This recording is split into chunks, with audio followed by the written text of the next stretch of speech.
Kembali di Newsroom, pemirsa, saya masih bersama dengan Bu Elsa Syarif dan juga Prof. Kudri Sitompul. Kami juga sudah berusaha untuk mengundang Yudhya Alamsyah, kuasa hukum Peggy dan Liga Akbar, namun hingga saat ini belum bergabung. Dan kami juga sudah mencoba untuk mengundang Prof. Mahfud MD untuk sama-sama diskusi dalam dialog kita malam hari ini, namun yang bersangkutan belum berkenan untuk bergabung dalam diskusi kita. Saya lanjutkan.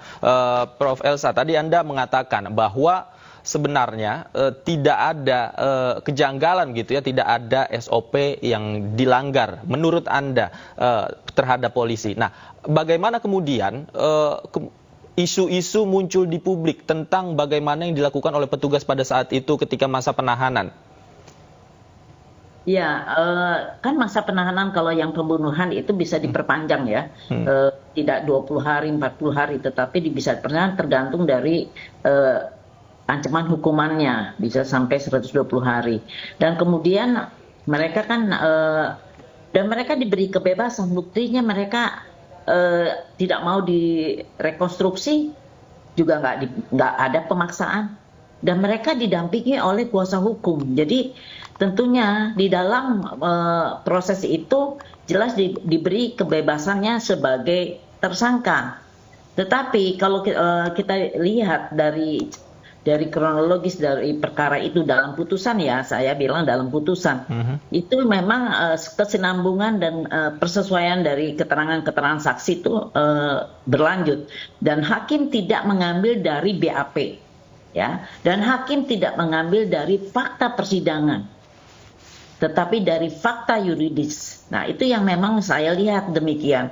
Nah, kalau dibilang ahli itu bagaimana kita melihat bahwa itu adalah gerombolan anak-anak muda yang dari geng motor ekstasi yang dari awalnya sudah direncanakan. Mereka merasa ada satu pride yang mana ada provokatornya bahwa geng ekstasi ini akan dipecah belah, sehingga mereka dari awal sudah menyuruh orang yang di bengkel itu membeli namanya minuman Chew, Sprite dan Coca-Cola, dan mereka meminum di warung mini, dan jam 7 lewat mereka sudah mulai mabok, akhirnya diusir. Jadi sebetulnya ceritanya ada, dan kita kan sering lihat geng-geng motor itu sampai saling membunuh, tidak ada motivasi, tetapi suatu pride untuk itu. Dan melihat Vina yang begitu cantik, dan di situ ada mereka saling mengaku ada pemerkosaan dan memang mati. Baik. Kalau melihat indikasinya, Anda yakin ya memang itu peristiwanya terjadi dan dilakukan oleh mereka yang saat ini sudah diamankan ya. Oke, saya ke Prof. Kudri. Prof. Kudri, bagaimana kemudian ketika saat ini viral gitu, banyak sekali saksi yang mencabut kesaksiannya pada saat itu. Kemudian juga ada beberapa orang yang mengatakan bahwa saya tidak salah dan saya menjadi korban. Bagaimana kemudian jika tadi dikatakan bahwa kasus ini berjalan on the track, bagaimana kemudian saat ini muncul hal-hal yang seperti ini? Ya, kalau sudah post factum ya, artinya sudah perkara ini sudah diputus, dia memberikan keterangan bahwa dia mencabut keterangan itu tidak bisa, karena keterangan apa yang diberikan di depan sidang itu dianggap benar. Tetapi kan kita ingat ya bahwa di dalam pendapat banyak ahli hukum bahwa saksi mahkota itu bertentangan dengan hak asasi. Ya, selalu ya banyak penasihat hukum dan ini ya, jangan menggunakan saksi mahkota. Saksi mahkota itu adalah era sebelum KUHP dibenarkan. Setelah KUHP itu ya, bahwa saksi mahkota itu mestinya ya kalau bisa itu dihindarkan, kecuali memang tidak ada alat bukti lain kayak ini. Karena itu bisa mencelakakan orang yang menjadi terdakwa. Karena kalau terdakwa berbohong itu tidak ada hukumannya. Tetapi ketika terdakwa menjadi saksi di dalam perkara yang lain, dia berbohong, dia kena hukuman. Padahal di dalam azasnya terpidana boleh dia bukan dibenarkan, dia boleh berbohong, tapi berbohong itu dia tidak ada kena sanksi hukuman. Nah, saya kembali lagi mengenai keterangan di depan persidangan dengan yuridis. Pemahaman saya bahwa keterangan yang diberikan di muka persidangan itu adalah fakta yuridis. Nah, kalau saya tidak membaca berkas perkaranya, tapi saya mengikuti beberapa dengan media bahwa para terdakwa itu menyangkal, ya pada awalnya menyangkal karena mereka menyatakan sudah mencabut berita acara yang mengakui.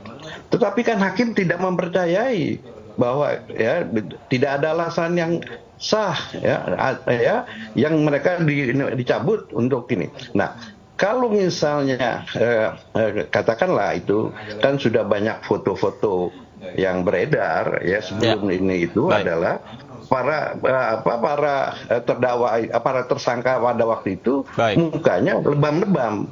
Nah, satu lagi bahwa ketika awal mereka ditangkap dan diperiksa, mereka tidak didampingi penasihat hukum. Mereka didampingi penasihat hukum setelah di Polda. Padahal kita tahu ya menurut KUHAP, apabila orang disangkakan pasal ya yang lebih dari 5 tahun dan apalagi ancamannya hukuman mati, maka penyidik wajib ya menyatakan kepada para tersangka dia harus didampingi didampingi oleh penasihat hukum. Kalau misalnya tersangkanya tidak mempunyai biaya untuk itu, maka negara yang ini kan.